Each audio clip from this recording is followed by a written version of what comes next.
Ya kadung jengah kayang pangmur marwe hapo cinjung namar kala janti hajing leran tus mau yaka do jengah kopa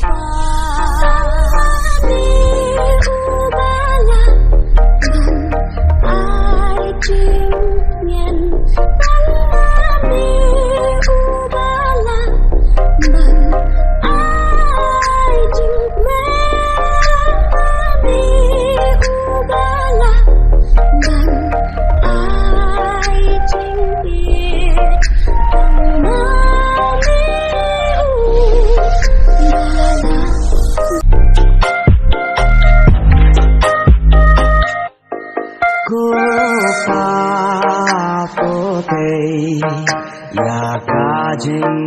jonga kumbate ya ka ying halo rumau siang bangan yang scam